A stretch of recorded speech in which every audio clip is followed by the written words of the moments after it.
Bonjour à tous, j'espère que vous allez tous très bien. Alors, j'espère qu'on m'entendra bien aussi parce qu'il y a un petit peu de vent aujourd'hui, mais il fait très chaud. J'ai réussi à me trouver un petit coin, bon, il y a des bruits ambiants, pour une petite vidéo ou 2 ou 3 petites vidéos. Nous verrons bien. Je gigote parce qu'il y a des bébêtes. Alors, j'ai apporté plusieurs livres avec moi. Et en synchronicité, alors j'ai déjà expliqué aux personnes qui nous ont rejoints dans le groupe Facebook Au-delà du spirituel, une très belle synchronicité pour des livres que j'ai trouvés au hasard de mes promenades chez un bouquiniste. Et donc je vais commencer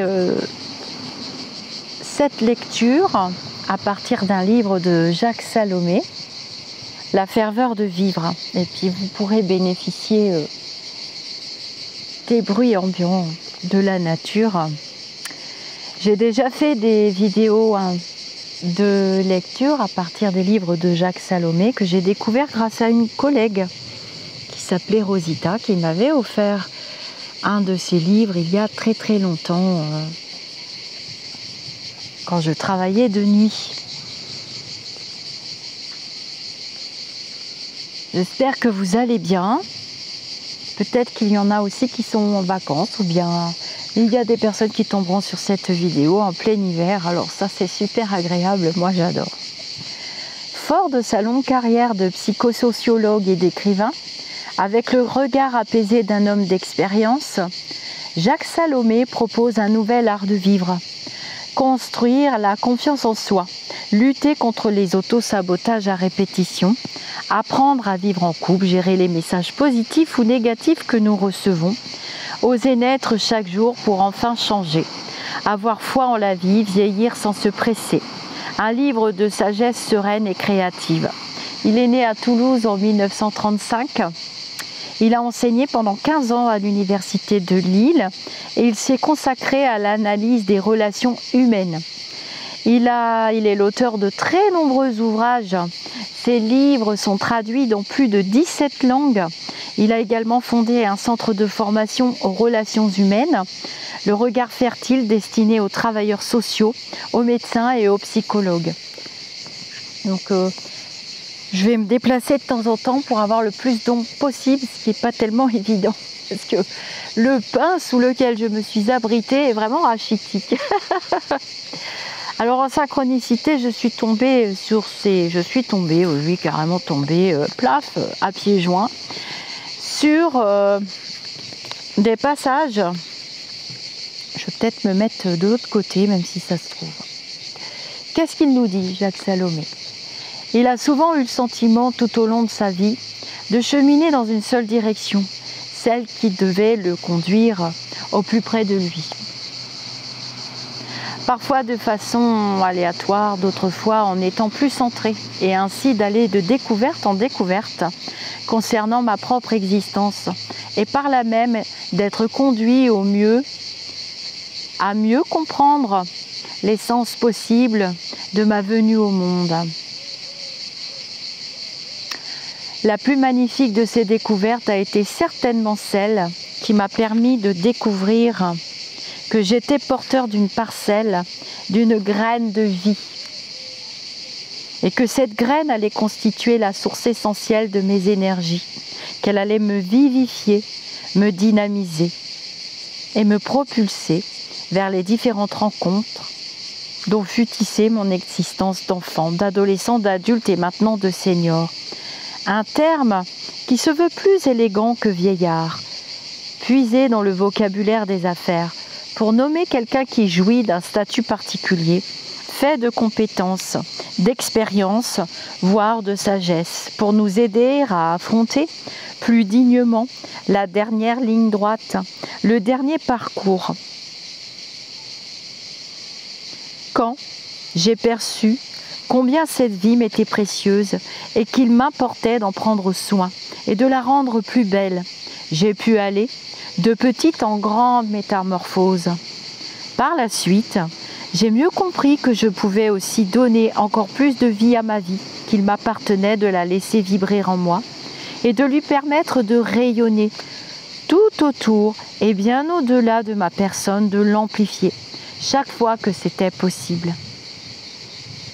C'est par une meilleure conscientisation de ma vie que j'ai mieux saisi que je n'étais en quelque sorte que le résultat, le produit, pourrais-je dire, de mes erreurs et de mes coups de cœur, de mes doutes et de quelques certitudes toujours très relatives. Est-ce une fois de plus ma grand-mère qui aurait dit que notre avenir n'est qu'un peu de notre passé qui est en retard, un passé qui se rattrape. Cela m'a donné une plus grande acuité pour capter l'inattendu, pour oser entrer dans plus d'imprévisible, pour agrandir et vivre à pleine vie l'instant présent. Chaque regard offert et reçu faisait entrer plus de lumière, plus de douceur, plus de couleur en moi. Chaque inspire et expire se répandait plus pleinement, me donnait plus de consistance, me faisait avancer plus droit, me confirmait comme être vivant.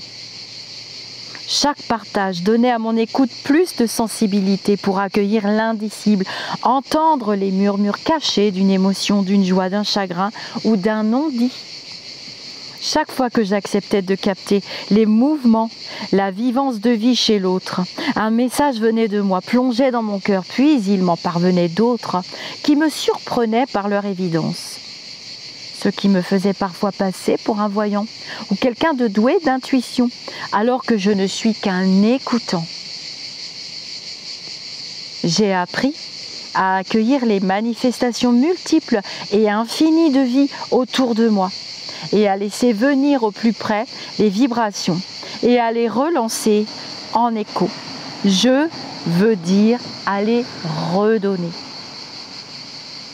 Aujourd'hui, j'apprends que la vie est dans tout et partout, qu'il est possible de donner plus de vie à tous nos sens, qu'il est vital de donner plus de vie à la vie. Cela s'appelle la ferveur de vivre. Alors ce livre s'appelle La ferveur de vivre. Il a intitulé ce livre comme ça. Et j'ai choisi quelques extraits parce que je commence un livre souvent par n'importe quel bout. Bon, je le lis tout entier. Hein. Alors vous ne pouvez pas le voir, mais il y a un insecte très gros qui s'est posé sur la caméra et qui ne bouge pas de la caméra.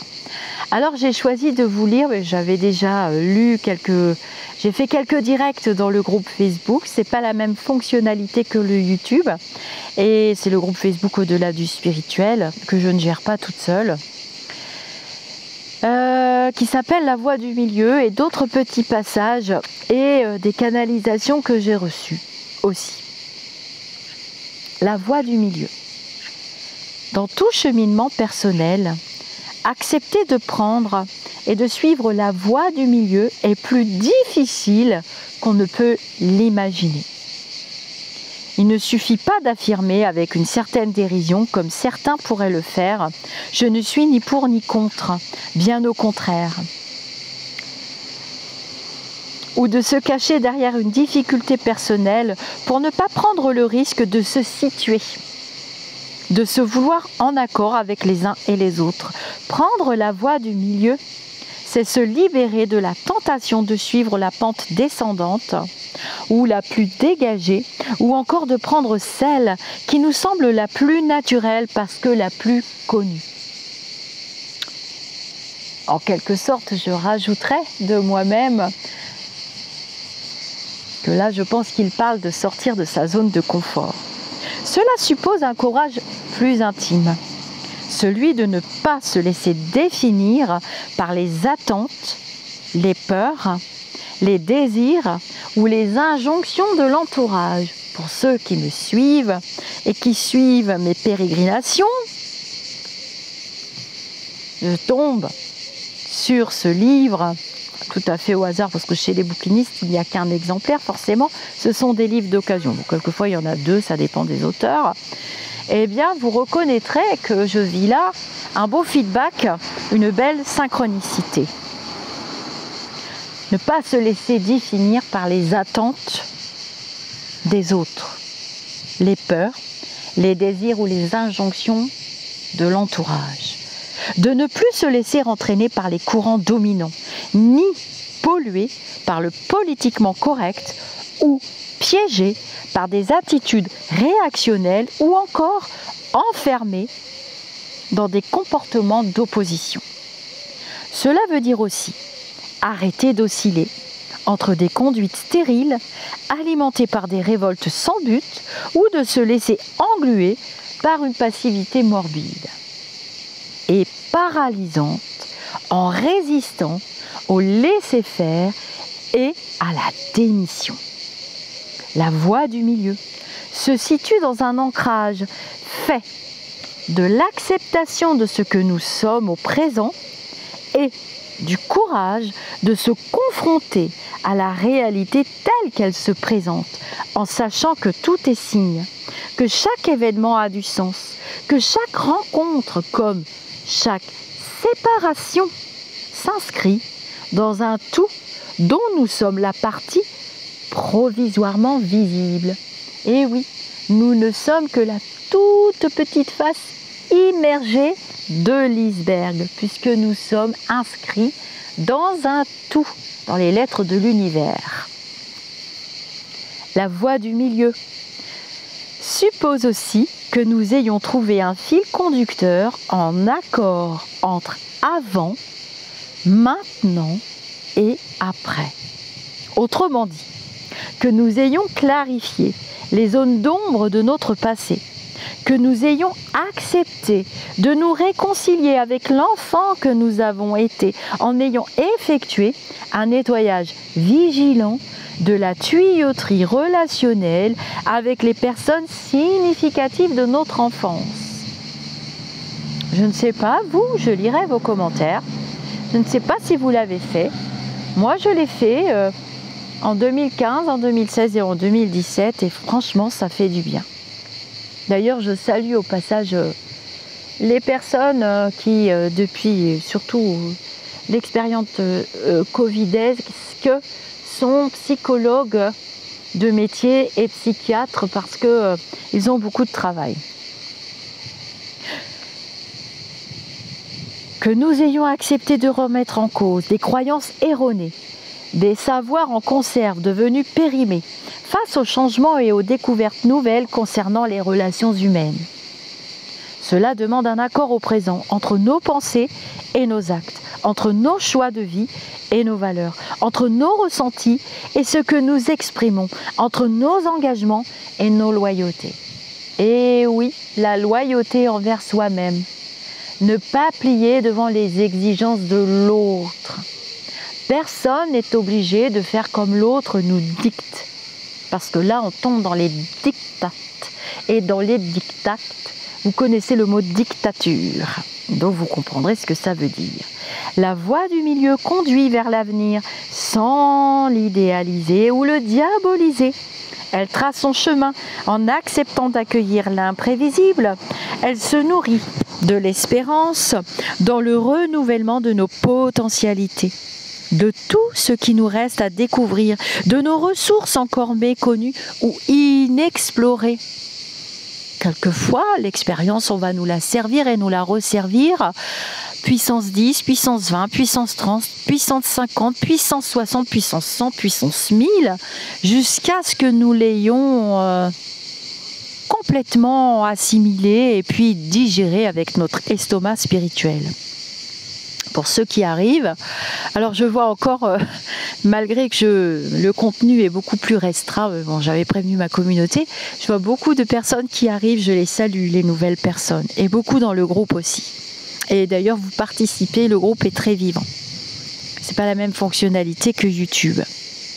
Donc voilà, se découvrir, se redécouvrir et aller au-devant de qui nous sommes vraiment, voilà le sens d'une vie. aussi. La voie du milieu n'est pas formatée à l'avance, elle s'invente, se dévoile, s'enrichit ou s'égare dans les labyrinthes de nos contradictions et de nos errances, sans jamais trahir son axe, qui prend racine à la fois dans l'unicité et dans la part d'universel qui est en chacun. Ainsi, nous pouvons continuer à grandir de l'intérieur en acceptant de reconnaître et nos limites et nos possibles. Et accepter que l'autre fonctionne de la même manière que vous. Voilà. Chacun a ses limites et chacun a ses possibles. Et quelquefois, les destins et les chemins doivent se séparer. C'est comme ça. Alors, on va parler, j'espère qu'il ne va pas pleuvoir. On va parler de la pseudo-générosité ou des personnes que on appelle et que Jacques Salomé appelle les faux généreux. D'ailleurs, ma grand-mère, à laquelle je fais référence souvent, et Jacques Salomé parle beaucoup de sa grand-mère dans tous ses livres. Hein. Il a une histoire familiale assez compliquée. On a tous une histoire que l'on traîne derrière soi ou que l'on prend avec soi et que l'on porte à l'intérieur de soi et qui fait la personne que nous sommes aussi. Et sa grand-mère, il cite beaucoup sa grand-mère et les phrases qu'elle disait aussi. Et dans mes vidéos, je cite beaucoup la mienne parce que c'était une personne très intelligente et très au fait. Et elle avait compris comment fonctionnaient les humains.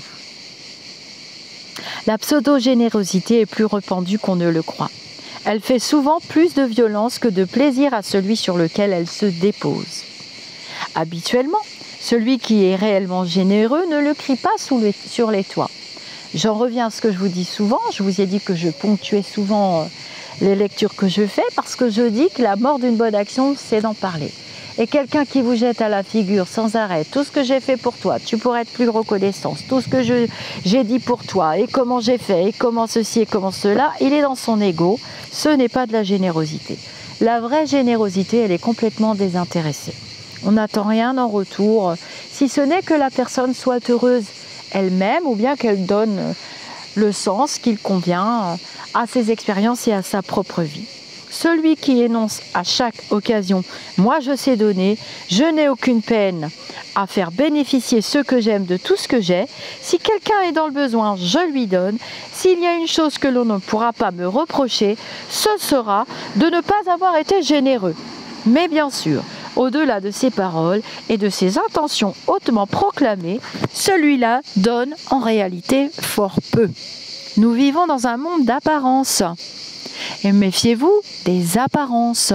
On sort des contenus de leur contexte, on les commente, on met un peu d'huile, un peu de piment, on met le feu plus fort, on se doute bien que ça va faire une bombe à un moment donné. Hein. On sait très bien ce qu'on fait. On parle aussi du pouvoir de l'intention. Le pouvoir de l'intention. On peut très bien discuter en toute intelligence et y mettre une intention bienveillante. Si l'intention est de nuire, à ce moment-là, la vibration ne sera pas du tout la même. Et donc, les faux généreux et les faux petits pouvoirs, il faut s'en méfier. Il en est d'autres dans la même veine qui donnent effectivement parfois en abondance, mais tout ce qui ne leur coûte rien, ou bien qui n'a pas beaucoup de valeur pour eux.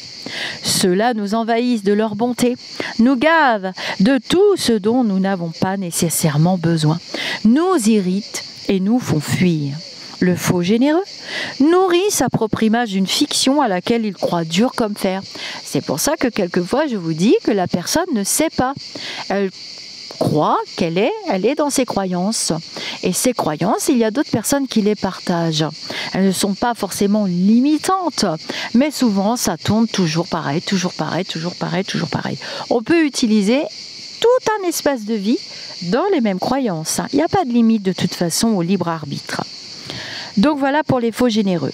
Le faux généreux nourrit sa propre image d'une fiction à laquelle il croit dur comme fer. Je suis quelqu'un de bien. J'ai toujours le cœur sur la main. Ben bien sûr, évidemment. Le faux généreux va se révéler le plus souvent comme très frustrant. Au bout d'un moment, bizarrement, on se dit qu'il y a quelque chose qui n'est pas très généreux. Ça, c'est moi qui rajoute parce qu'on finit bien par s'en rendre compte. Et déclencher chez l'autre ce que justement il ne souhaite pas, être vu comme radin et près de ses sous. J'ai connu un faux généreux redoutable. Dès qu'il m'apercevait, il s'écriait « Ah, j'ai quelque chose pour toi. Il faudra que tu passes chez moi. Oui, à ma maison de campagne ou à mon bureau. Il y a un vieux vélo, un tracteur, un divan, un frigidaire, un ordinateur. » Vous avez tous connu un faux généreux ou surtout des fausses généreuses. Même sur les réseaux sociaux, ça pullule. Tout est dans l'intention. Des faux généreux qui vous font des consultations gratuites. Ma grand-mère disait, mais c'est réservé aux femmes riches de pouvoir faire des heures et des heures et des heures de bénévolat partout. Méfiez-vous des faux généreux. Il se cache forcément un loup derrière un faux généreux. Il y a une intention. Ça peut être une bonne intention de se faire connaître. Il ne faut pas jeter la pierre tout de suite. Mais c'est souvent une mauvaise intention. L'intention, elle est souvent de nourrir l'ego. Ou le pouvoir, ou l'argent. Donc il a gardé la super affaire pour Jacques. Ensuite, il se plaisait à me harceler de recommandations, de précisions, de détails totalement inutiles, non seulement sur la nécessité d'avoir cet objet, mais aussi sur tous les usages que je pourrais faire de ce magnifique don spécialement réservé à mon intention. Et oui, le faux généreux fait beaucoup de bruit. Il clame haut et fort détenir une vérité absolument incroyable sur ceci, sur cela, sur tous les sujets. Il est incollable. Car ensuite, il faut rendre compte du plaisir et de la reconnaissance que vous devez éprouver d'avoir bénéficié d'une telle offrande. Ah bah oui, il ne faut pas oublier. Il est des faux généreux qui sont de féroces culpabilisateurs, surtout si vous n'avez pas accepté leur don. Alors là, c'est terrible. Moi, je n'ai pas accepté certains dons, je n'ai pas accepté des situations, je n'ai pas accepté de faire entrer certaines personnes dans ma vie parce que leurs vibrations ne me conviennent pas, parce que je suis en total désaccord avec ce qu'elles font et ce qu'elles sont. Je l'ai payé très cher. Le faux généreux me l'a fait payer 10 fois, 100 fois le prix, vous imaginez même pas. Ce sont de féroces culpabilisateurs. Ah oui, ah ça, ils sont féroces. Surtout si vous n'avez pas accepté. Durant des mois, ils vous reprocheront d'avoir manqué là une occasion unique, de ne pas avoir saisi la chance de votre vie, de ne pas avoir eu la générosité d'accepter quelque chose de gratuit, surtout qu'il vient de lui ou d'elle. Et en plus, vous auriez pu donner, si vous en aviez pas l'usage, que vous auriez pu garder en attendant d'en avoir besoin. On ne sait jamais ce que la vie vous réserve. Que toute rencontre avec des faux généreux ne vous fasse pas oublier combien c'est bon de recevoir et d'accepter ce qui vient vers nous comme une offrande réelle, un cadeau léger, libre de toute contrainte, offert dans la joie, reçu dans le plaisir. Ben c'est ça, la liberté, libre de toute contrainte. Libre d'apprécier ou pas ce cadeau, tout le monde a déjà reçu un cadeau avec une belle intention, une belle vibration et le cadeau, ma foi, vous laissait complètement pantois et vous vous disiez, mon Dieu, mais où est-ce que je vais mettre ça? Mais on vexe pas le vrai généreux. Voilà, il faut bien se méfier de toutes ces personnes qui sont de fausses généreux et généreuses et qui vous disent « Mais comment tout ce que j'ai fait pour toi, tu es une ingrate, patati, patalaire ». C'est hyper culpabilisant, sauf quand on sait que c'est un faux ou une fausse généreuse. Alors, il y a un très beau passage, vous allez voir, que j'ai mis de côté, hein, j'ai mis mes petits stickers orange et je coche ce que je vous lis. Donc ce sera au fil du spirituel, mais j'ai décidé de changer au fil du spirituel. J'ai quand même une communauté qui adore les au fil du spirituel et je ne veux pas vous priver, ne vous inquiétez pas, je vous ai dit qu'il y aurait moins de contenu parce que je change des choses dans ma vie personnelle, c'est très important pour moi que je les fasse et puis je porte un regard très important et très intéressant sur le chamanisme et le monde des chamans et c'est pour ça que j'apprécie d'être en pleine nature. Donc, le devenir de nos paroles et de nos actes. Alors, je vous ai souvent aussi parlé dans les lectures, souvent dans les pensées quotidiennes et les canalisations que je fais. Je vous ai souvent, là je recanalise très très bien depuis quelques jours, je vous ai souvent parlé des paroles et des actes et de ne pas vous fier. J'ai remarqué que vous étiez très, la société est très actuellement dans cette année 2023 qui est une année que mes lumineux, mes enseignants ont appelé l'ancrage. Il faut rester bien ancré, bien soudé parce que on voit que il y a une grosse partie de la population qui est extrêmement fragilisée. Voilà, qui est extrêmement fragilisée au niveau psychologique et au niveau des actes et des paroles. Et là, on voit que c'est le dernier qui a raison. Que ce soit dans la collection de vidéos, de tirages de cartes, de prophéties en tout genre, de l'utilisation de l'information qui va très très vite et qui est vite détournée de son contenu initial à des profits et à des fins, moi qui me révolte, qui me révulse, qui me met les neurones à l'envers. Voilà. Et le dernier qui a parlé, qui a raison, c'est vraiment toute l'année 2023 et vraisemblablement jusqu'à juillet-août 2024, on en est encore dans ce déblayage. Donc le devenir des paroles et des actes. Juger quelqu'un à ses actes plutôt qu'à ses paroles. Et comme je vous disais, ma grand-mère me disait toujours qu'elle n'avait pas le temps. Elle aimerait bien, elle aussi, faire du bénévolat, aller dans des associations, faire du gratuit. Mais elle avait tellement de soucis pour nourrir toutes les bouches, pour s'occuper de son mari qui a été gravement malade pendant plus de 10 ans. Donc elle s'est occupée vraiment avec dignité, avec respect et avec amour. Eh bien, elle n'avait pas le temps. Et elle se sentait quelquefois décalée. Et elle me disait, tu sais, il faut vraiment, dans les livres qu'on lisait, Balzac et autres, c'était réservé à la bourgeoisie à l'époque. C'était les femmes de notables et des riches qui avaient leurs bonnes œuvres. Bon, bah, si on s'y réfère à ces temps-là, là c'est un petit peu pareil. Il faut aussi gagner son pain terrestre. Méfiez-vous des gens, surtout jeunes, très jeunes, qui font beaucoup de vidéos de gratuit. Il n'y a pas de gratuit. Ce n'est jamais gratuit. Les actes ne sont pas gratuits. Donc, ne jugez pas quelqu'un à ses paroles, mais à ses actes aussi. Dès le réveil et à tout moment d'une journée, nous posons des actes qui nous concernent directement ou qui vont concerner de façon plus ou moins directe autrui. Nous exprimons des paroles. C'est avec Jacques Salomé que j'ai découvert, donc quand j'ai eu ce premier livre qu'une collègue m'a offert, que dès le début de la journée, on met un pied par terre, on pose une vibration, on déclare un acte, on déclare en parole, je passe une bonne journée, je mets des vibrations positives à cette journée, même si on sait qu'on va avoir une journée difficile ou même si on traverse un très très lourd chagrin. Il y a des degrés dans les chagrins aussi. Et c'est grâce à Jacques Salomé que j'ai découvert ça. Donc je tiens vraiment à rendre hommage à ce monsieur. Nous exprimons des paroles. Nous proposons des interactions verbales, corporelles, gestuelles, qui vont avoir, suivant la façon dont elles vont être accueillies et reçues, un impact positif ou négatif, et rejoindre ainsi le meilleur de l'autre, ou le blesser, le stimuler ou l'inhiber.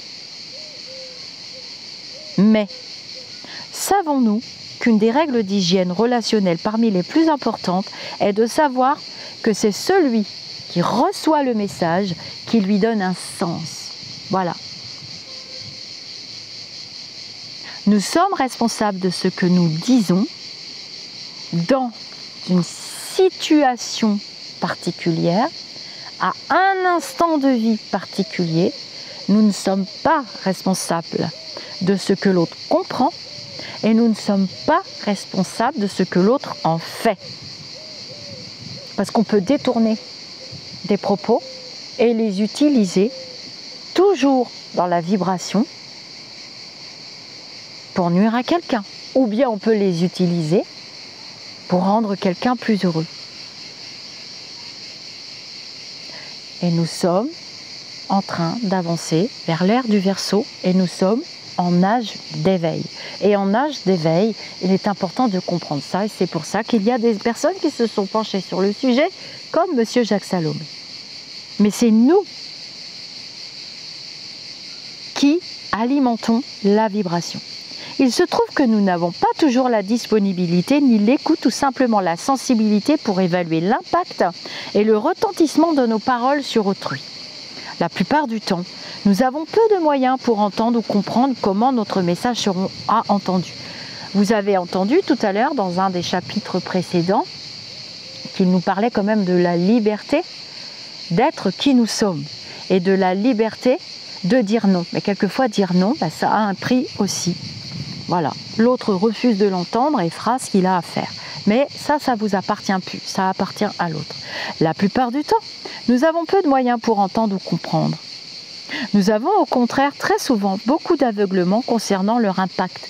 Nous sommes comme sourds, trop souvent, incapables d'entendre ou de percevoir la résonance d'un mot, d'un geste ou d'un commentaire sur le passé ou le présent de notre interlocuteur, ignorant sa sensibilité ou le réveil possible de blessures touchant maladroitement la vulnérabilité de celui qui est en face de nous. Après, si la personne a décidé de vous nuire absolument, vous n'y pourrez rien. Hein. Vous ne pourrez rien y faire. C'est pas la peine d'aller alimenter, de brasser. Au début, vous allez essayer. Mais il faut savoir poser ses limites et dire, ça va passer, ça fait partie de son expérience. Et si moi, vous savez, j'ai étudié aussi le triangle de Kapman, hein. Vous allez voir ce que ça veut dire. Et on joue des rôles différents. Et la vie, elle tourne. Et le monde ne va pas s'arrêter de tourner. Il faut arrêter d'être égocentrique et de tout ramener à soi. Sinon, on n'est pas encore en train de construire le nouveau monde. Moi, je vous le dis, on en est même loin. Autrement dit, nos paroles et nos actes, s'ils se vivent au présent, ont aussi un devenir durable en termes de retentissement qui souvent nous échappe. Il faut savoir également que l'autre ne se comporte pas en fonction de ce que nous avons dit ou de ce que nous sommes, mais en fonction de ce qu'il entend, retient et surtout de la façon dont il nous perçoit ce jour-là, ouvert ou fermé, disponible ou ailleurs, généreux ou frustrant, ce qui, par un effet de retour, provoque souvent en nous, quand nous découvrons l'effet de nos paroles ou attitudes sur l'autre, de l'étonnement, de l'amertume ou de l'indignation et parfois aussi de la culpabilité. En fait, on en revient à dire qu'on travaille encore sur nous. Moi, je dis que, donc moi et je, donc ça veut dire moi, l'être spirituel que je suis, et je, mon ego, avec qui je m'entends bien, vous connaissez Oscar maintenant. Votre ego, vous ne devez pas le nourrir jusqu'à ce qu'il fasse 10 fois la taille de votre esprit. Parce que alors vous allez vous balader avec votre ego tout le temps. Vous aurez peur de tout, puisque l'ego a toujours peur de tout et veut vous projeter pour vous protéger de tout. Oh, j'ai peur de perdre l'amitié d'un tel, alors je préfère être ami avec lui, parce que sinon lui, parce que si, parce que là. Ben non. Arrêtez d'avoir peur. La peur, elle est alimentée par les médias, les politiques, les trucs, les machins, les schmilblick, les interdictions. L'autre jour, j'ai dit à mon mari, écoute, j'en ai marre de voir des panneaux partout, autant qu'ils nous mettent des panneaux. Pourquoi les panneaux sont négatifs? Interdit de. Pas ceci, cela. Là, t'as pas le droit. Là, t'as ci. Là, t'as ça. Ce sont des lois terrestres. Et pourquoi on ne mettrait pas des panneaux de permission? Là, tu as le droit de faire ci, là, tu as le droit de faire ça. Vous verrez, ça va nous coûter moins cher. Il y aura 10 fois moins besoin de panneaux. Qu'on nous dise tout de suite ce qu'on a le droit de faire. Ça ira plus vite. Voilà. De ce qu'il entend, retient. Et surtout de la façon dont il nous perçoit ce jour-là. Et puis on éveille des sentiments. Voilà. Des émotions, pardon. Des émotions. Des émotions. Jamais je n'aurais cru ce que j'avais dit à ma sœur quand elle avait 9 ans. Jamais je n'aurais cru que ce que j'avais dit à ma sœur quand elle avait 9 ans puisse avoir un tel effet sur elle. En jouant au docteur avec des petits voisins, j'avais lancé à la cantonade pour épater mes copains. Ma sœur, on se demande toujours d'où elle vient. C'est la seule blonde de la famille chez nous. On est tous bruns. Je n'avais pas compris que cela avait retenti sur les doutes que ma sœur avait sur ses origines. Je n'avais jamais fait le lien avec l'agressivité qu'elle avait depuis ce temps-là envers moi. Jusqu'au moment où nous en avons parlé.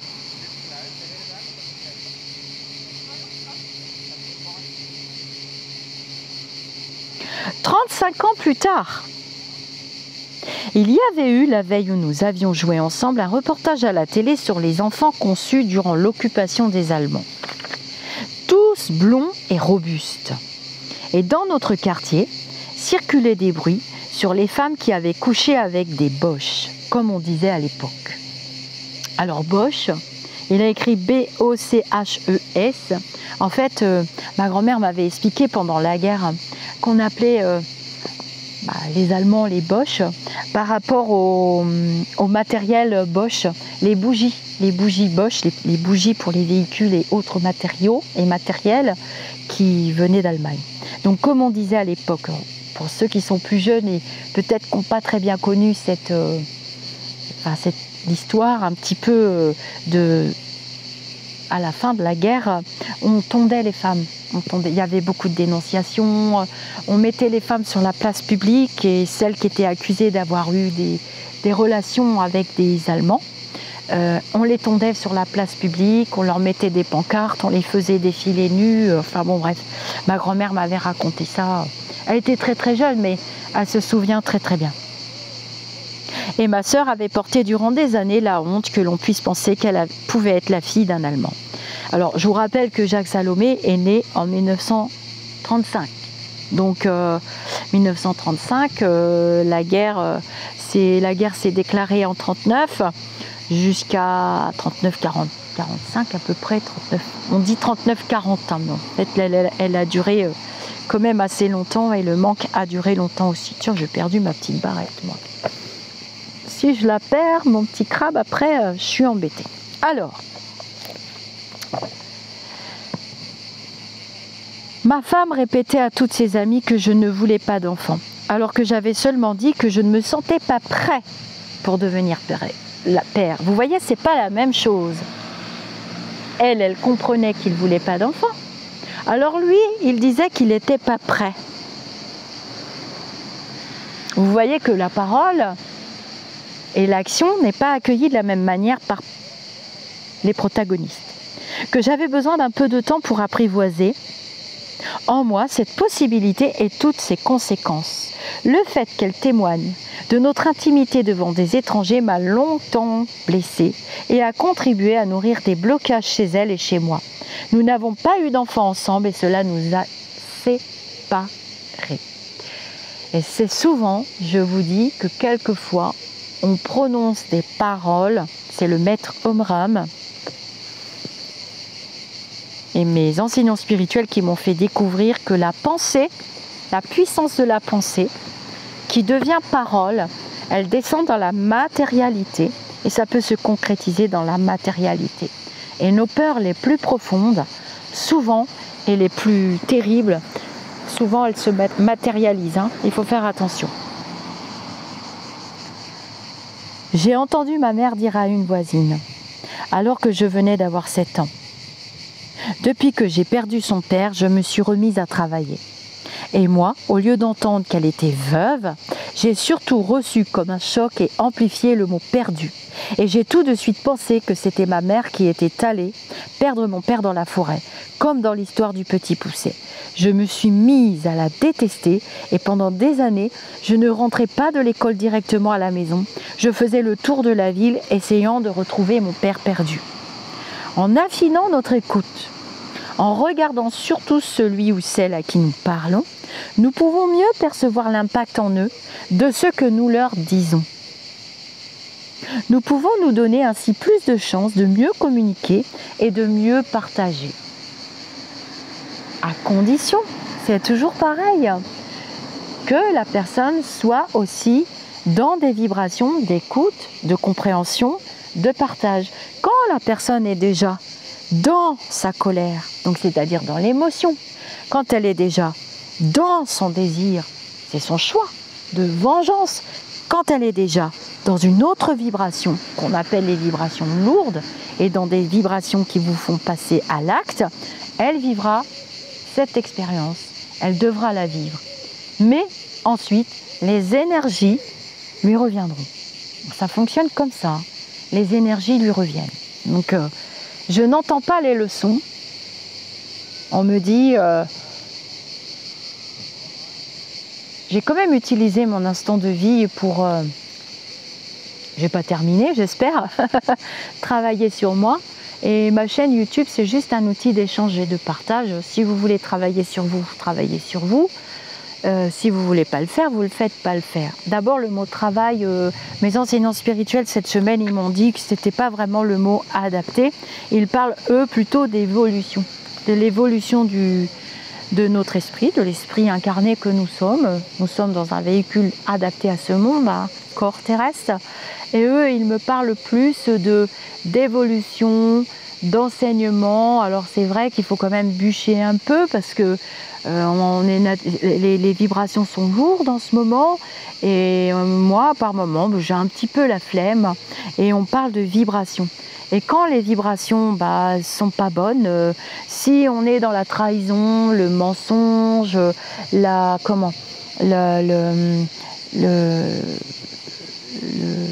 tromperie,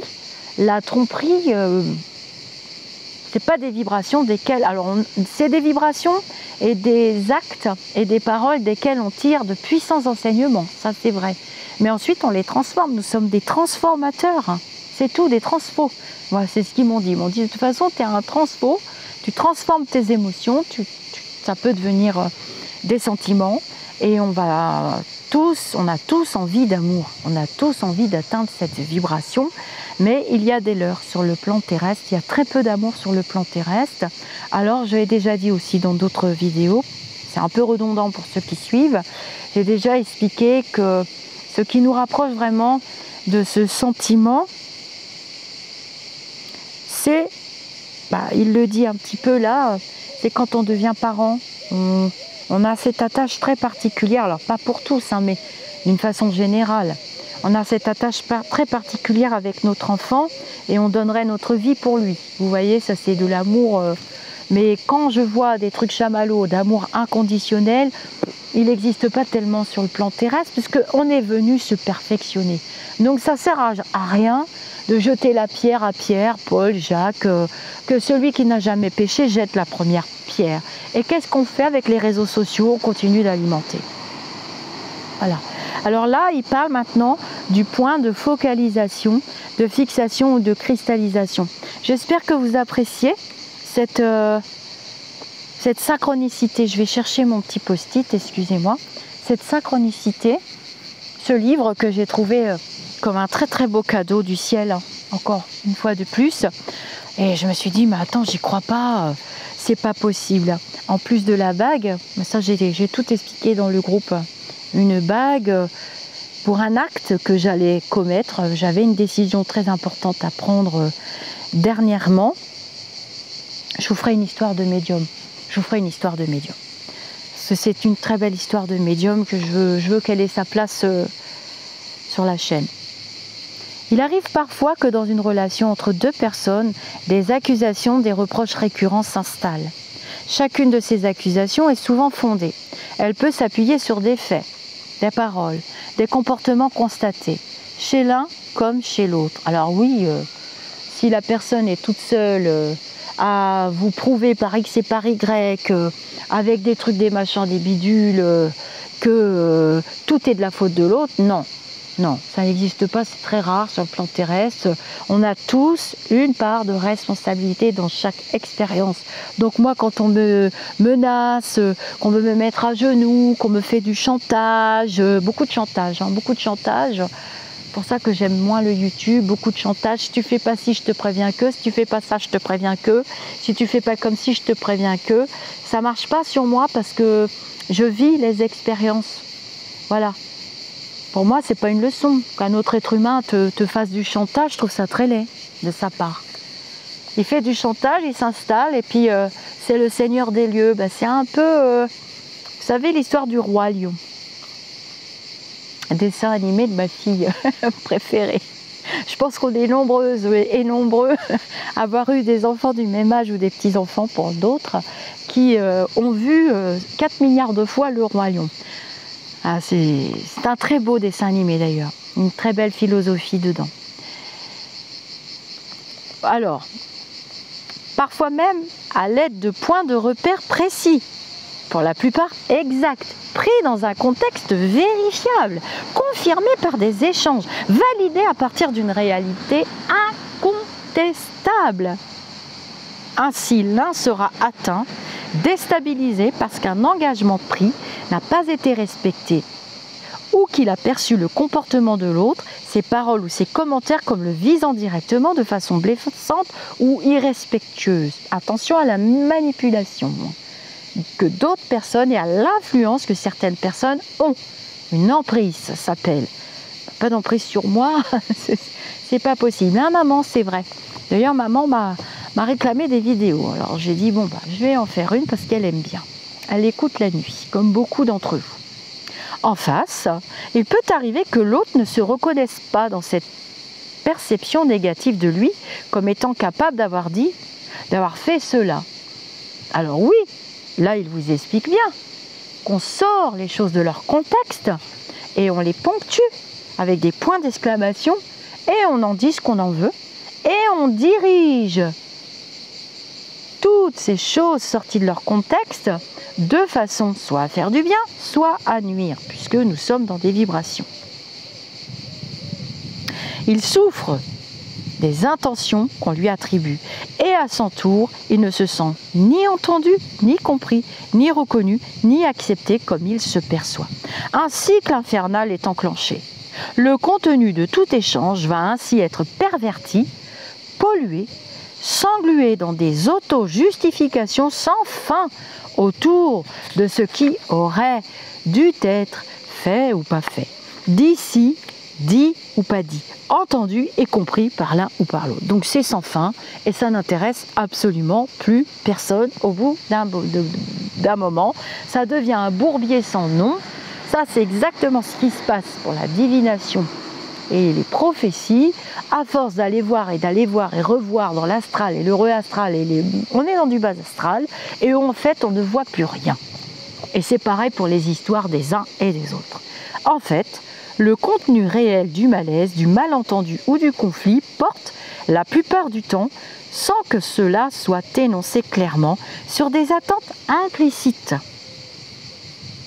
Ces attentes non dites, car ressenties comme allant de soi, sont évidentes pour l'un, et le plus souvent méconnues ou pas suffisamment valorisées par l'autre, principalement du fait qu'il ne les entend pas. Il ne les entend pas. Il les entendra pas parce qu'il y a des personnes qui ont des grosses failles narcissiques qui sont aussi égocentriques. Et puis il y en a d'autres qui vibrent, qui sont englués dans la vibration de peur et qui vont faire tout ce qu'on leur dit, tout ce qu'on leur... tu feras comme si, elle a dit ça, il a fait ci, elle a fait ça, elle a fait ci, jusqu'à preuve du contraire. Moi, toujours moi et Oscar, n'ai tué personne. Parce que ça, c'est très grave. On ne doit pas couper le fil de vie d'un esprit incarné, sauf si ça fait partie d'un plan nécessaire à des libérations karmiques ou autres qui ne concernent que l'univers, la source, Dieu et tout ce qui est de l'autre côté de lumineux. Mais nous, tout petits, nous n'avons pas le droit d'ôter la vie. Ça fait partie des enseignements bouddhiques pour ceux qui s'y intéressent. Et je lirai vos commentaires avec délice, comme d'habitude, et nous continuerons nos échanges passionnants. Donc, ça s'appelle un point de cristallisation ou de fixation.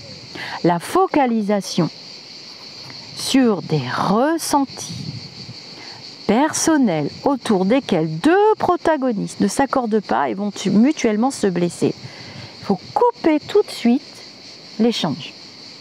C'est non. Tant pis si l'autre se déchaîne, vous fait des scènes, divulgue partout des tas de choses que vous aviez échangées. D'abord, ça s'appelle la loyauté. Il y a un dicton qui dit « Quand tu as aimé quelqu'un, qu'il est rentré dans ton cœur, garde au chaud à l'intérieur de celui-ci toutes les confidences qu'il t'a faites. » Ah non, non, non, non, non, ça s'en va chanter partout, crier partout, et pire, ça se dit super spirituel.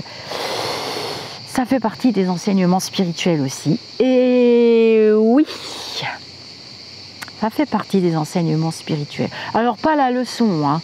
T'as entendu la leçon, hein, si tu refais pas ci, je rediffuse, je remets, je recycle. Toutes les grandes stars connaissent ça. Hein.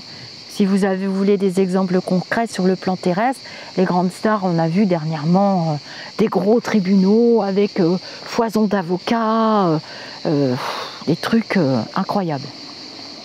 Je vous apprends rien. Ressentis sur lesquels il est vain de vouloir s'entendre, car ce point aveugle n'est que le symptôme d'une problématique qui se joue ailleurs, à la racine. Et quand on tourne bien la tête, et au début du Coco pas beau, je vous disais, on ne regarde pas dans la bonne direction. Et paf, une guerre chez les copains. Et paf, c'est pas terminé. Vous allez voir la suite, comment elle va être costaud pour la France. Ça, c'est un autre sujet. Donc voilà, personne s'entend. Mais qu'est-ce qui se passe chez les humains? Blablabla, bla, bla, bla, et à grand renfort de trucs et de machins, d'armes de guerre, de vidéos, que sais-je encore. L'information tue l'information. On s'entend pas, point à la ligne. On n'est pas obligé d'être tous copains, tous amis, ça c'est pas vrai. Hein. Sinon, comment on va vivre les enseignements? Donc, ressentis sur lesquels il est vouloir vain de s'entendre. C'est pour ça que j'ai trouvé la bague. En général, dans une des zones sensibles, vulnérables ou blessées de l'histoire personnelle de chacun des personnes impliquées. Et moi, dans ce qui m'est arrivé dernièrement, j'ai tout de suite compris. J'ai tout de suite compris le transfert affectif par rapport à ma propre histoire. J'ai analysé, j'ai discuté avec mes enseignants et j'ai tout de suite compris. Voilà.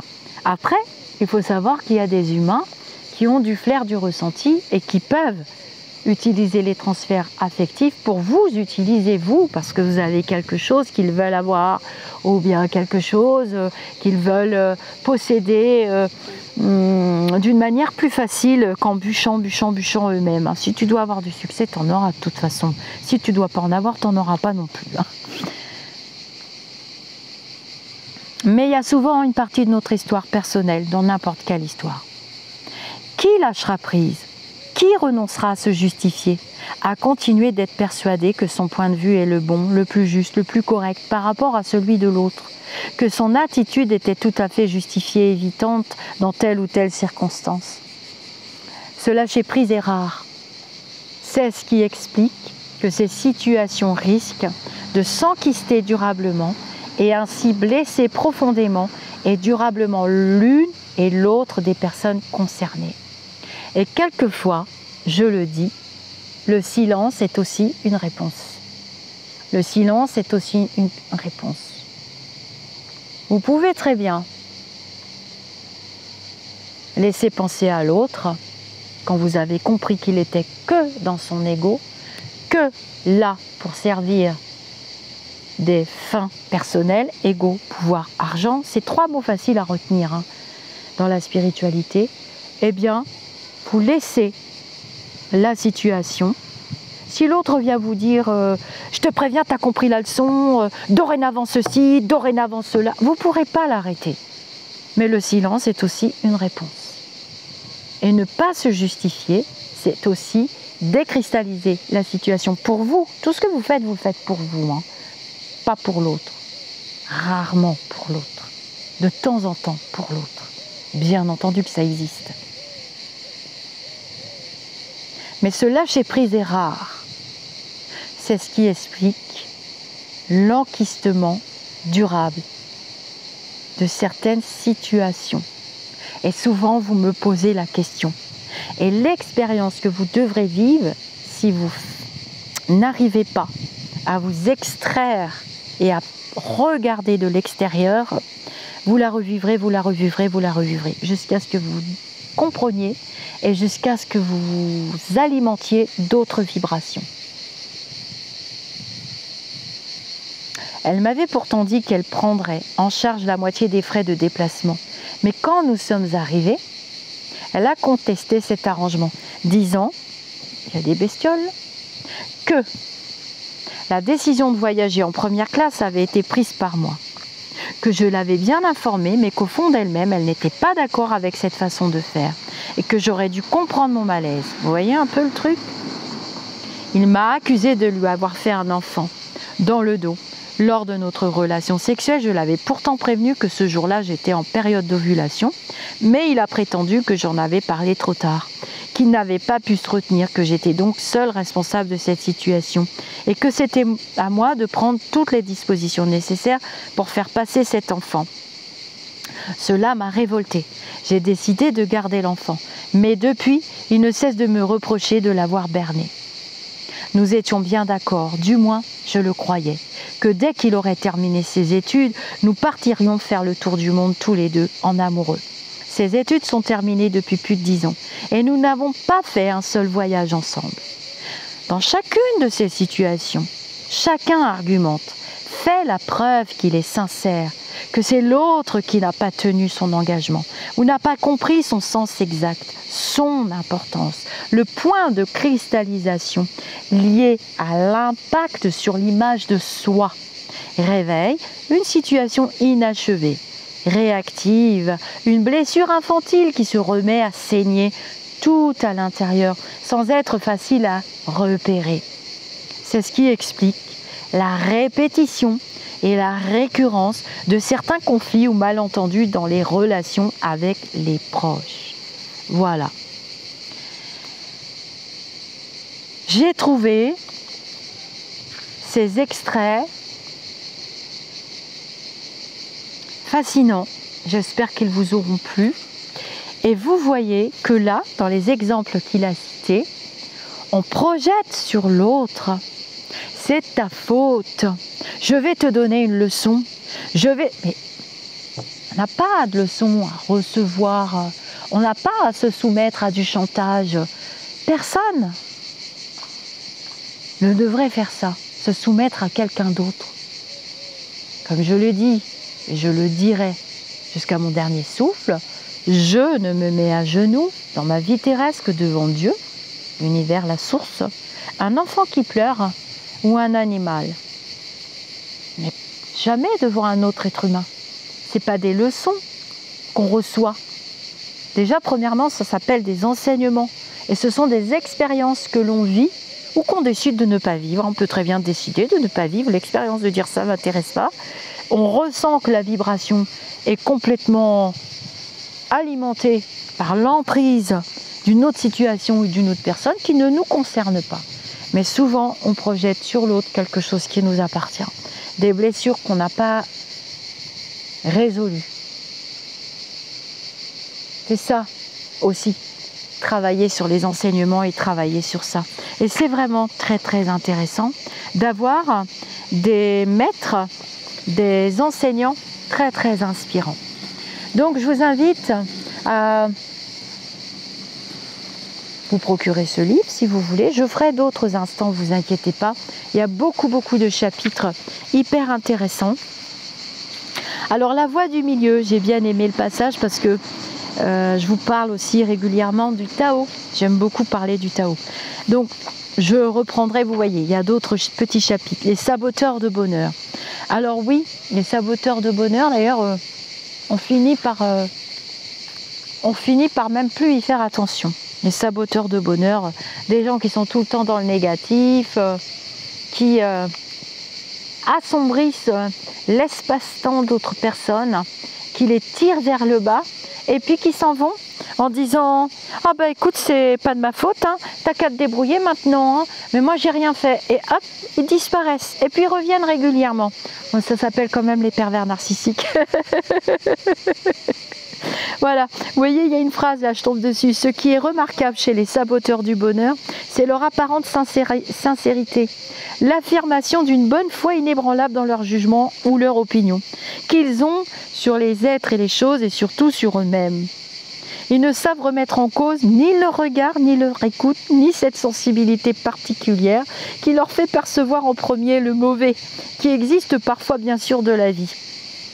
Voilà, les saboteurs de bonheur, ça pullule, notre société les fabrique par dizaines et par dizaines et par dizaines et c'est incroyable leur fonctionnement. Vous m'avez demandé il n'y a pas longtemps, Mélisa, mais bon, on voit de plus en plus de vidéos sur les PN et moi, mes lumineux m'ont dit que c'était le mot pervers et narcissique, ça n'existait pas dans le langage, dans leur langage, au niveau des enseignements. Ils préfèrent utiliser le mot personnalité narcissique, donc ça fait PN. Donc on peut faire PPN ou PN ou je sais pas quoi. Après il y a un passage, se libérer de la soumission. Donc comme je vous le dis, c'est quand on se libère de la soumission à un autre être humain, par exemple, on devient vraiment libre, l'affirmation de soi. Je vous dis, c'est une collègue qui m'avait offert un livre de Jacques Salomé qui s'appelle c'est pas l'estime de soi. J'ai fait des lectures déjà, je me rappelle plus du nom. Il y a soi dedans. C'est oh bah mince, j'ai un trou de mémoire, mince, j'ai pourtant tous les titres dans la tête, est-ce que c'est pas marqué? Alors je vous dis namasté, attendez, non parce que là c'est pas le même éditeur, donc ils ont mis des petits ah oui, attendez, je vais le trouver là. Il a écrit tellement de livres. Non, c'est pas Lettre à l'intime de soi, je l'ai aussi, c'est pas ça du tout.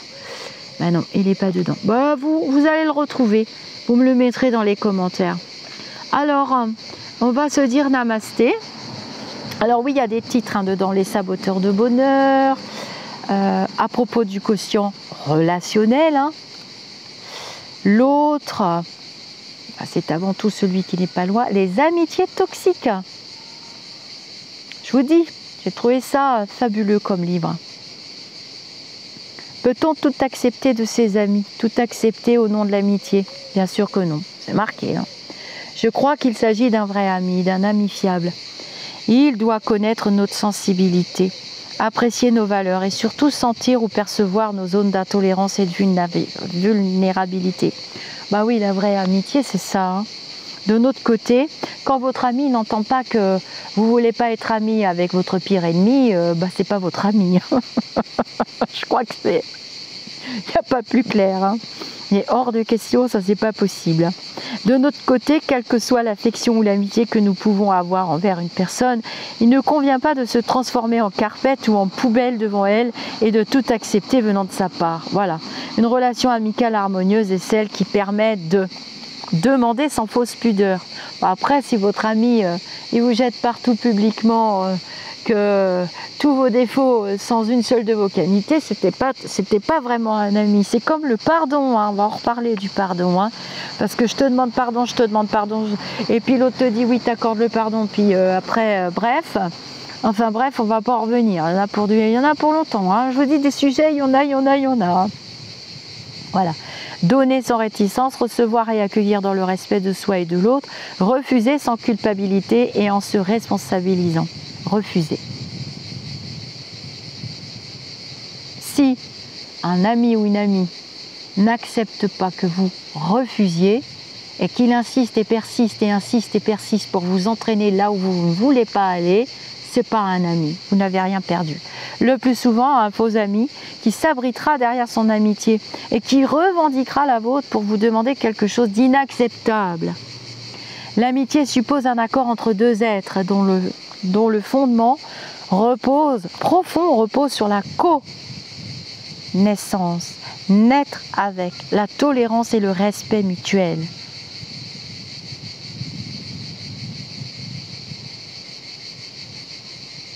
Et c'est pour ça que certaines amitiés peuvent devenir toxiques pour plusieurs raisons.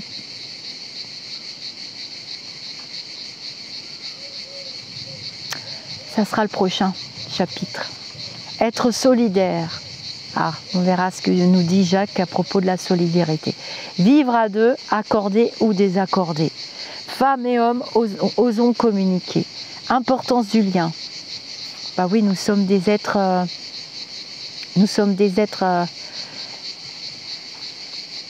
des mammifères. Nous vivons en société et nous avons besoin d'interaction et de co-interaction et nous avons besoin d'amour.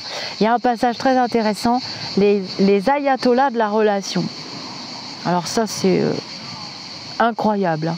Les ayatollahs de la relation, aller au-delà du pardon. Vous voyez, on en reparlera du pardon. Mais c'est marqué. Hein. J'ai trouvé ce livre en synchronicité, j'en avais besoin à ce moment-là. Lui, il dit, je ne suis pas du tout un adepte du pardon, du moins tel qu'il est habituellement énoncé. Et moi non plus. Hein. Tous ces petits pardons, charabia, plalala, on s'est pardonné, c'est magnifique et tout, mais c'est pas du tout ça.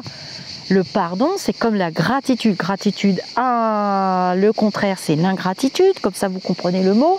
Le pardon, le contraire, c'est impardonnable, et moi je suis comme lui. Hein. Je ne suis pas du tout adepte de ce qu'on veut vous faire croire. Hein.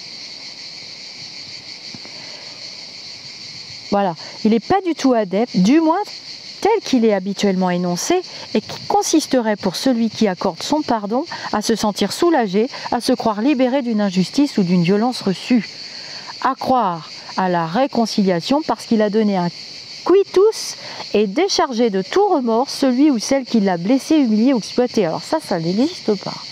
Moi, de tous les enseignements, j'ai beau demander, redemander, ils m'ont pas du tout expliqué ça. Ou alors j'en perds mes communications médiumniques. J'en viens même à penser que le pardon peut être l'équivalent d'une tromperie, mais carrément. C'est une fumisterie, ce que vous voyez actuellement, même à mon niveau à moi. D'ailleurs, j'ai lu de très beaux commentaires dernièrement sous mes vidéos, sur la chaîne des vieilles vidéos, où on me dit... mais tout ce charabia de faux pardon, mais vous avez raison Lisa de ne pas cautionner. Je ne cautionne pas ça, parce que ça vous amène à servir les desseins d'un tel ou d'un tel un tel, pour le pouvoir, l'ego, l'argent. Il n'y a rien d'autre, aucune autre vibration. Et ça, je suis une militante farouche de ce chamallow de pardonnerie à la con. Hein. Excusez-moi, mais voilà, c'est les mots que j'entends. Voilà. À croire à la réconciliation parce qu'il a donné nana, j'en viens même à penser que le pardon c'est une fumisterie, une double tromperie. L'une envers celui qui pardonne et l'autre envers celui qui est pardonné. Mais carrément. Et il n'y a pas pire, épreuve que le manque de loyauté envers soi-même. Le manque de loyauté, Lydia. Après, tu te regardes dans la glace, tu te dis, mince, j'ai quand même été copinée, j'ai quand même fait ci, j'ai quand même fait ça, parce que, mais c'est de la lâcheté, il n'y a pas d'autre mot. Il y a des gens qui sont tellement lâches, qui sont prêts à tuer terre et mer, père et mère, terre et mer. Tiens, terre et mer, c'est marrant, j'ai dit terre et mer. Terre et mer, l'océan. Ils sont prêts à tuer tout ça. Du moment que ça leur rapporte quelque chose à eux, ils s'en fichent complètement. Ils vous feraient passer des vessies pour des lanternes. Car accorder son pardon à celui qui nous a violentés, c'est toujours garder en soi l'impact de la violence que nous avons reçue de sa part. Je sais que le pardon, tel qu'il est pratiqué en Occident, soulage des tensions, indique un renoncement au ressentiment, implique l'abandon d'une vengeance. C'est pas du tout ce qui m'est arrivé. Excusez-moi. Pas du tout. Incroyable. Et je suis tombée sur ce livre. Ce n'est pas un hasard si le pardon a été si valorisé, si apprécié dans la culture judéo-chrétienne, et s'il revient en force dans les valeurs morales qui seraient à cultiver. Alors on va en reparler. Je vais vous laisser dans cette petite vidéo de Au fil du spirituel avec Jacques Salomé, La ferveur de vivre. Je vous invite à lire et relire ce livre. De toute façon, je referai des vidéos et je développerai les sujets pour les personnes qui ont toujours plaisir à me lire. De toute façon, vous êtes dans les enseignements, on est tous dans les enseignements, c'est ce qu'on est venu faire dans ces instants de vie d'incarnation terrestre aux vibrations très lourdes. Donc, je ne vois pas pourquoi j'y échapperais. J'ai horreur qu'on m'appelle, et ça, évidemment, c'est très utilisé. Je ne veux pas qu'on m'appelle Lulumineuse, Lulu ceci, Lulu cela, c'est faire offense à vos enseignants spirituels, votre ange gardien, mon ange gardien et vos enseignants spirituels. L'ange gardien et les guides ont des fonctions très différentes. Et je n'aime pas ça. J'ai un nom, j'ai un prénom et donner des... Après, moi, c'est vrai que je dis Loulou du palais, Riri, Fifi, Loulou pour les politiques, c'est normal parce que je veux pas non plus que les robots arrivent et qui nous dévissent la tête avec les vidéos. Ma chaîne a été bien attaquée ces dernières années. J'ai reçu beaucoup d'enseignements et vous aussi. Et grâce à nos échanges dans le groupe et autres, je découvre de belles personnes. Et des personnes qui cherchent leur chemin, qui sont perdues. Donc je ne suis pas plus merveilleuse et plus jolie et plus belle, ni Lulu truc, ni Lulu machin, ni au-delà de ceci, au-delà de cela, au-delà du spirituel. Je rappelle quand même aux personnes qui arrivent sur la chaîne aussi, parce que je suis obligée de faire des petits rappels, que cette chaîne, je ne savais pas du tout utiliser le YouTube, c'est Stéphanie, la Lulumineuse, qui a créé, qui m'a aidée pour les premiers sujets, à être structurée. On peut tout à fait connecter avec des défunts, des enseignants spirituels, surtout quand on a la faculté de médiumnité. Et c'est grâce à elle. Donc les personnes qui me suivent, elles le savent, elles connaissent très bien Stéphanie, elles connaissent très bien mon frère, elles connaissent ma mère, elles connaissent ma grand-mère, elles connaissent tout mon petit monde. Et vous leur faites offense quand vous donnez des noms méchants. Et ça fait quand même un an et demi, presque 2 ans, que je subis toutes ces méchancetés à répétition, à répétition, à répétition. Ne vous fiez pas, il y a un oiseau rigolo là, ne vous fiez pas aux apparences. On ne juge les personnes qu'à leurs actes, pas à ce qu'ils disent. Sortir un mot, un texte, une phrase, une situation de son contexte dans l'espace-temps qui lui appartenait, c'est tout modifier. C'est pour ça que, par exemple, quand la police fait son travail, je dis laissez la police faire son travail. Parce que sur 10 témoins d'un accident, chaque témoin aura sa version de l'accident. Et c'est en recoupant tout, c'est pas en n'ayant qu'une seule version, c'est en ayant la version de tous les protagonistes. Donc les nouvelles personnes, merci pour les signes distinctifs qui nourrissent quand même un peu mon ego. Et mon ego, tout court, hein. C'est vos abonnements qui continuent de monter tranquillement. Je suis très très fière du travail accompli. Je crois, vous me l'avez tellement dit.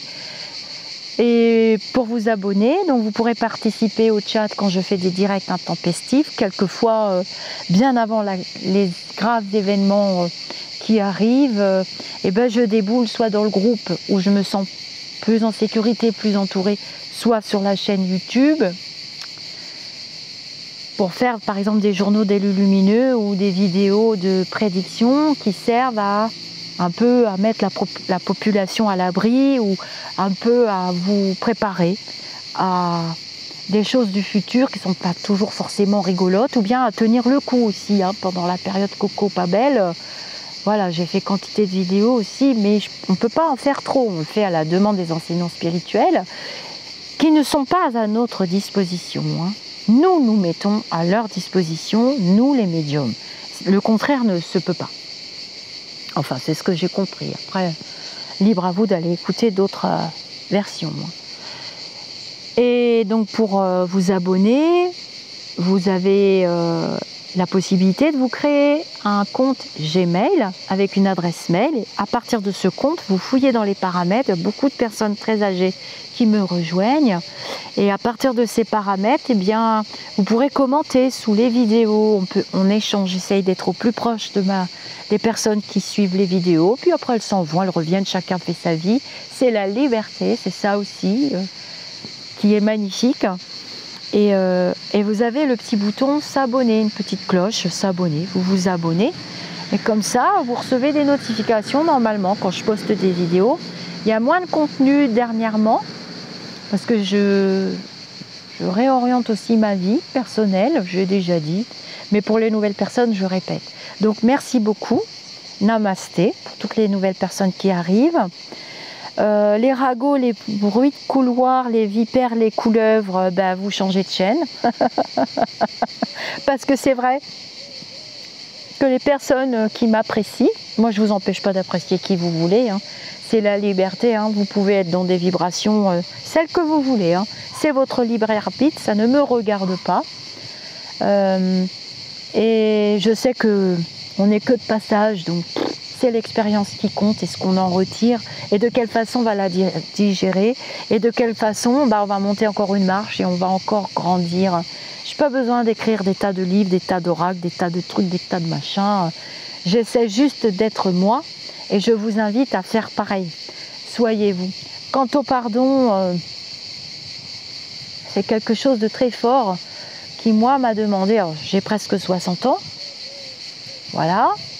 Merci à mes parents, gratitude à eux de m'avoir permis de venir sur le plan terrestre. Merci à toutes les personnes qui m'accompagnent sur le plan terrestre. On s'accompagne les uns les autres, c'est tout, hein. On est des acteurs, des actrices. On ne va pas en faire tout un plat non plus. Et on est de passage. Donc, autant profiter de la technologie pour échanger. Donc voilà, vous abonner, c'est aussi me donner envie de continuer. Je sais plus combien on est plus de 30 000, ça je sais. Alors on me l'avait prédit, donc je fais un retour positif à la personne, deux personnes me l'ont prédit, un jeune homme et une jeune femme qui m'avait prédit, j'étais autour de, je crois, 18 000 abonnés il y a quelque temps. Et ces deux personnes, alors le jeune homme m'avait prédit des choses qui sont arrivées et m'avait dit que j'allais changer ma façon de faire et que j'allais changer beaucoup de choses. Donc retour positif. Et la jeune femme m'avait dit, je vois plus de 33 000. Et un jour, et il n'y a pas longtemps, elle m'a dit, vous dépasserez les 70 000, les 80 000. Je dis, ah bon, du moment que j'ai du plaisir à venir échanger, c'est tout ce qui compte après tout. Donc c'est vrai que si j'ai pas de plaisir, je ne vais pas faire quelque chose qui va nourrir du non-plaisir. Ce serait un manque de loyauté envers vous, un manque de loyauté envers moi.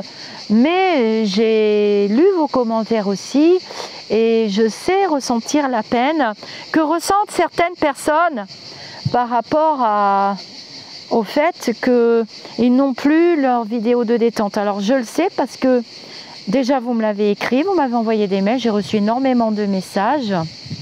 Et puis, moi-même, je suis abonnée à d'autres chaînes que je suis. D'ailleurs, j'ai acheté un livre d'un monsieur qui a une chaîne que j'adore. Peut-être que vous le reconnaîtrez parce que dans ma chaîne, je vous ai mis les chaînes que je partage et que j'aime beaucoup. Et comme j'étudie le monde des chamans et le chamanisme, j'ai prévu des vidéos, des instants de lecture aussi. Et donc, je ne veux pas priver ce public. Alors, c'est sûr que dès qu'on parle de culture, on est moins nombreux. Et c'est comme ça. Mais moi, je ne vais pas faire des tirages de cartes pour faire des tirages de cartes. Donc, je fais un retour positif à ces deux personnes. Et une de ces personnes, qui est un jeune homme, m'avait dit que je devrais rester seule et faire mes interviews et faire ce que j'aime et que ça commencerait l'année prochaine. Donc il m'avait dit ça l'année dernière spontanément à la fin d'une soirée spontanément et ça se réalise dans le plan de vie terrestre, vous voyez. Alors j'ai mes invités, tout ça, hein, mais ça c'est pour l'automne, l'hiver, hein, parce que l'été vous faites autre chose aussi. Mais moi je suis peinée quand les chaînes que j'aime n'ont pas les petites vidéos. Je dis, oh mince, il n'y a rien, zut. Bon, ça permet de voyager, hein, de voir d'autres chaînes. Mais quand même, quand c'est du bon, de la bonne nourriture bien consistante, où on est rassasié et qu'on attend la prochaine vidéo, eh bien, j'ai entendu votre appel. Et bien, figurez-vous que mon mari m'a trouvé ce petit coin à l'ombre. Et il m'a dit, allez, retourne faire tes vidéos. Donc, je fais un retour positif à ces deux personnes. Cette jeune femme se reconnaîtra. D'ailleurs, on a travaillé vraiment le vrai pardon toutes les deux. Et elle restera dans l'ombre parce que j'ai pas envie qu'elle ait des ennuis. Elle ne veut pas d'ennuis non plus. Et ce jeune homme se reconnaîtra peut-être. Et ce qu'il m'a prédit l'année dernière se réalise pour cet automne et puis à partir de maintenant. Sauf pour mes invités, vous verrez, j'ai prévu des invités extra pas ordinaires. À très bientôt mes amis d'ici. D'ailleurs, je suis obligée de me lever pour éteindre la vidéo. Bye bye.